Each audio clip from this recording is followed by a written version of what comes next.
Hey friends, welcome back to my channel. My name is Jasmine, and if you are new here, thank you for stopping by. I appreciate it. If you're coming back, it's good to have you back. This is one of 6 videos that I am going to be flipping through of custom bullet journals that I did in 2021 for the year of 2022. If you are interested in a custom bullet journal, I have the link to my Etsy shop in the description box below. If you have questions, if you have comments about this journal, please be sure to leave that down below as well. I love to hear you guys' thoughts. I love to hear what your favorite spread was, what your favorite color scheme was. So leave that down in the comment section. All the supplies that I use to create these journals is listed in the description box below, as well as all of the technology that I use to create this video. So with that, let's get right into it. I saved the best for last. All right, as promised, this is my 6th and final flip through of custom journals that I did, and this journal is for my dear, sweet husband.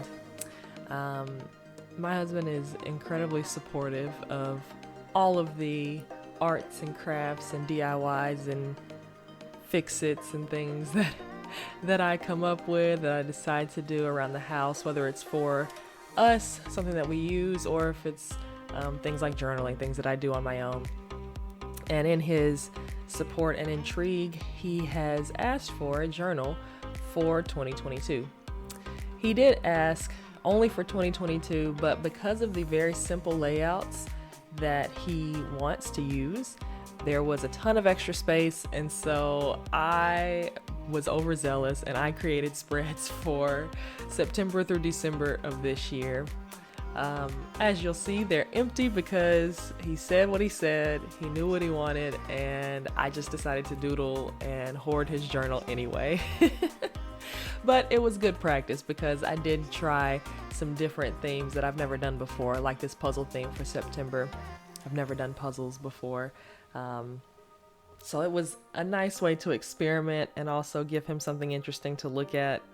Maybe if he decides to ever flip back and look at these empty pages, I don't know. Anyway, what you're gonna see in every single month is gonna be exactly the same. There's a cover page with the month stamped on the right and either a quote or just a picture on the left. Then there's a page for goals and a page for trackers. I created space for him to track 4 things. He said he wanted to track his workouts, and you'll see here at some point I stopped writing in workout so that if his mind changes, he can track whatever he wants. And let's just take a minute to wave to Garnet. Hello, Garnet. Okay, so we've got the title, we've got the picture or the quote, goals and trackers, and then he has 4 pages that I just titled personal. And for these pages, he's got space to write down any notes, any ideas, any thoughts he has, things he wants to buy, things he wants to do, whatever. Literally anything that he wants to write down and keep in his journal, he's got 4 pages per month. He is not somebody who needs to track every single day and tasks and specific habits and to-do lists and things like that. And I love showing this journal to people because this is a great example of minimal, right?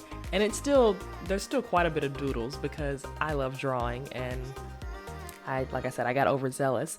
But when it comes to making a journal what you need, that is the best thing about bullet journaling, is you start with blank pages and you only put in what you need. If he needed really elaborate themes, if he needed circular trackers, if he needed washi tape in there, I would put it in there. But he knows what he needs, I know what he needs, and he's got a really, really simple layout. So I used as many of my markers as I could. I used my Crayola tips, super tips. I used the colors of the world. I used my Tombows and my fine liners. I wanted his journal to have as much color and pizzazz and razzle dazzle as I could without making it too much for him, because he is not somebody who likes a lot of pizzazz and razzle dazzle all the time. It's overwhelming for him, and I understand that. So some of these themes you will see, maybe you have seen in the other videos. If you haven't had a chance to check those out, be sure to go back and watch the first 5 videos. One thing that I didn't see, I don't think I did any similar themes between this journal and my best friend's journal, which is the second video in this series. I'm pretty sure I didn't do any of the same themes, but you guys let me know down in the comments below. I haven't watched that video in a few days, so I don't remember. I completed that journal so long ago and I don't remember, but I did feel like I felt the same when I was making these, coming up with these themes and making these themes and these spreads for my husband. I felt very similar to how I made the spreads for my best friend. Those two, they're both born in January. They're both Capricorns.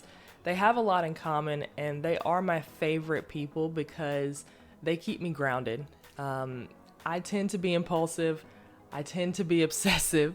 I tend to be a perfectionist, and I, obviously talk to my husband basically every day, and I talk to my best friend at least once a week, but sometimes we go longer than that without talking.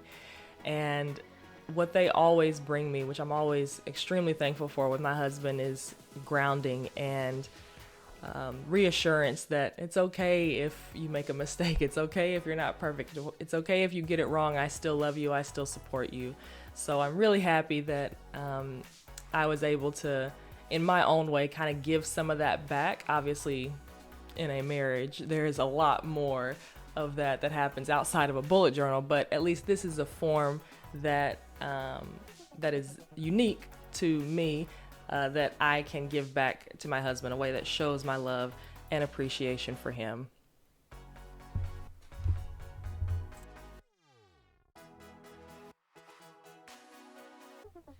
Thanks for joining me on this series. I had so much fun making these journals and sharing these journals with you all. If you are interested in a custom journal of your own or for somebody else, the link to my Etsy shop is down below in the description box. Please like, comment, subscribe. Tell me what you loved about these journals. Tell me what you're interested in. Tell me what you're curious about. I'd love to hear from you guys. Be sure to also hit the bell so that you know when the new, latest, updated videos are coming out.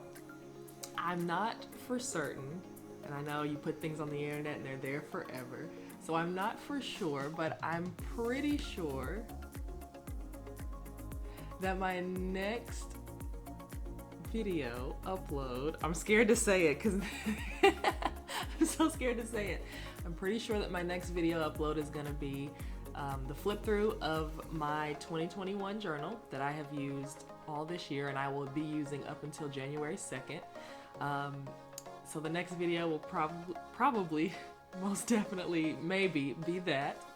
And the video after that will probably, definitely, maybe be the flip through of my 2022 journal.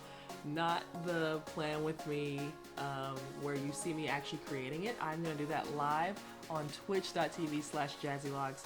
Be sure to follow me on Twitter and Instagram at @jazzylogs_ so you know when I'm going live.